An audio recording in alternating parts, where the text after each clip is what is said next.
Hey, this is Vatsal from VStat, and in this video I will be doing the full in-depth review of OPPO A57 smartphone. It is an mid-range smartphone by OPPO. It is priced at Rs 15,000 and it is available offline only in India. So let's get started. On the top you have the earpiece, proximity and light sensors, notification LED and 16 megapixel front facing camera. Then you have the 5.2-inch HD display, and at the bottom you have the 3 capacitive keys, in which the home key includes an active fingerprint scanner and it is not pressable. On the rear side you have the 13 megapixel camera with PDAF autofocusing system and the secondary microphone and the single LED flashlight. Then you have the OPPO branding and some product codes. The middle part is made up of aluminium, means metal, and it has very good quality, and the top and the bottom is made up of plastic for the signal reception.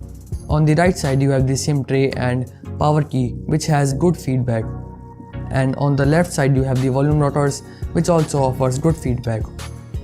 On the top you have nothing, and at the bottom you have the 3.5mm headphone jack, the primary microphone, the USB port and the speaker grill, and the speaker on this smartphone is really loud.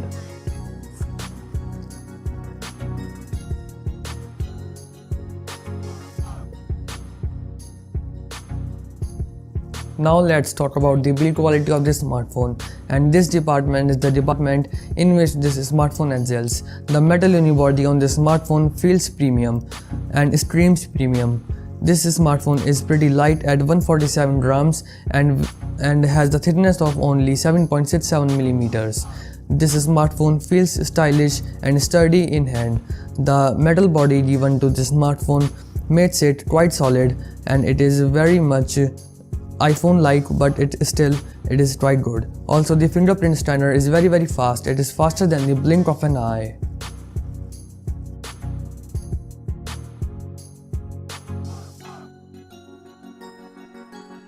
Coming to the display quality, the display quality is decent only. It has a 5.2-inch HD panel, not Full HD, and offers decent viewing angles, as you can see in the video.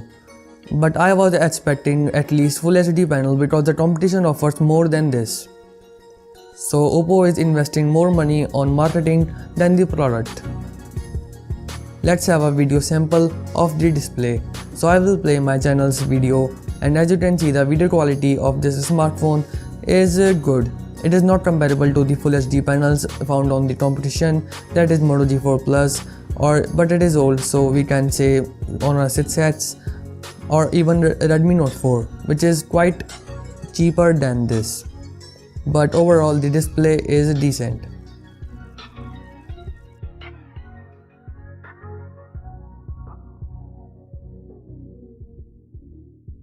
The touch response from the display is also quite fine.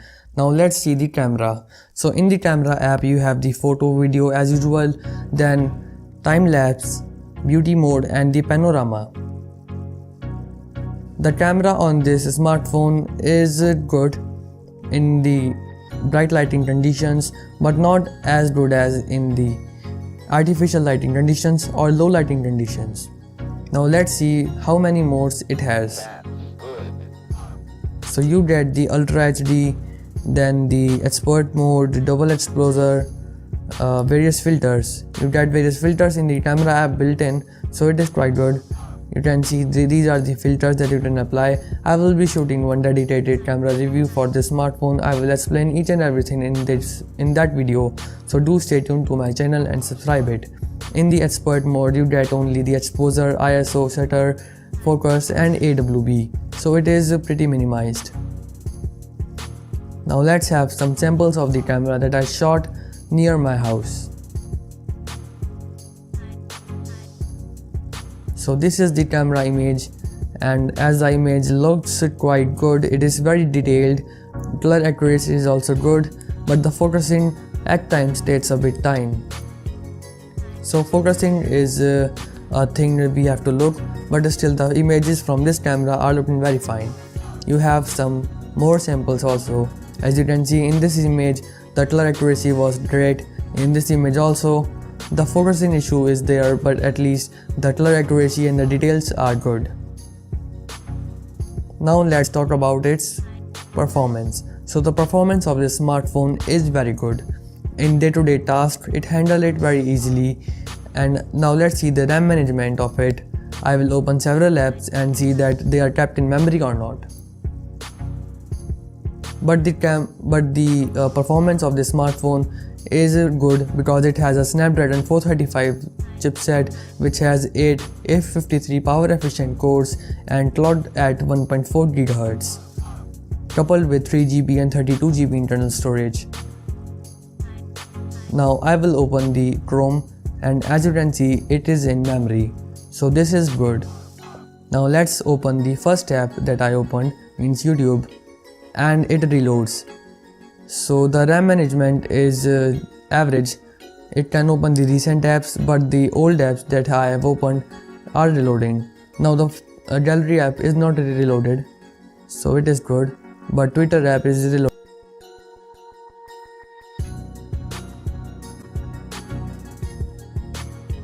I will also be shooting the dedicated gaming review of the smartphone, so do stay tuned to my channel. I will be uploading it in 1 to 2 days. Now let's do a sound test. So here is the sound test of this smartphone.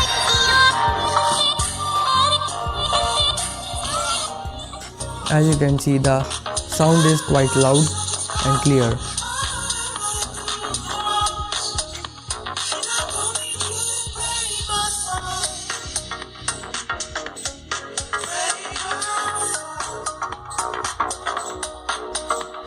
Although it just has a single speaker, but the sound quality is very loud and clear.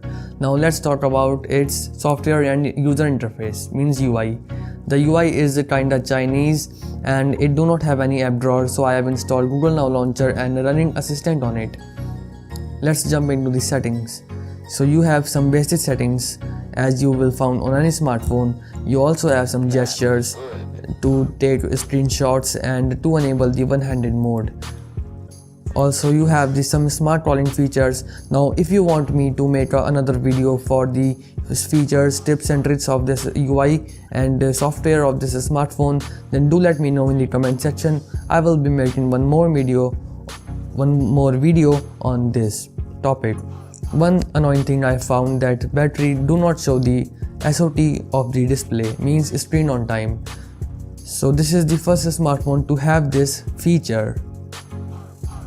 Fingerprint scanner is present, yes, and you can also load with the file and the apps with this fingerprint. You can also encrypt your phone.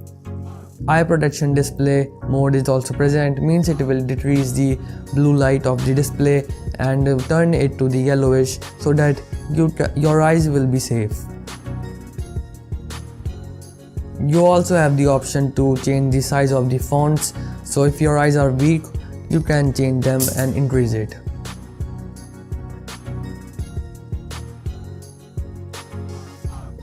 Then on the additional settings, you have the safety and privacy features, and all the basic features are here present, screen pinning and all. You also have the OTG connection, means OTG is supported. System updates, I am not expecting any system update on this smartphone. Now this smartphone is running on Android Marshmallow 6.0.1, has 3GB of RAM, 32GB of internal storage, and has December 1, 2016 security patch.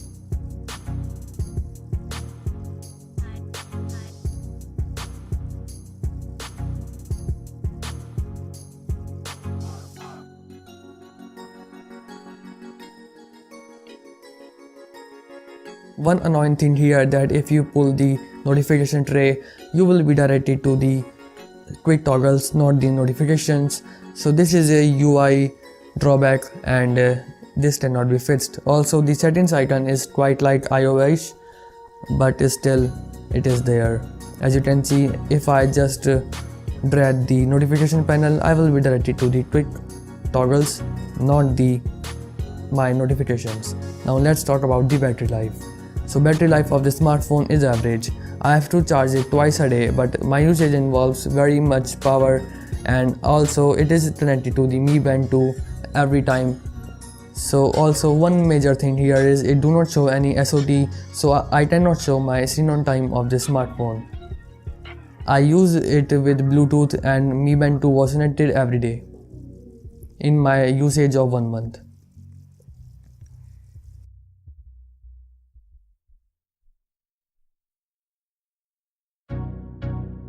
So to conclude it, this smartphone has great build quality, great selfie camera. Yes, the camera review will be out soon with the gaming review, but has the rubbish UI and poor RAM management and poor low lighting camera. That's it in this video. Thank you for watching. Bye bye now.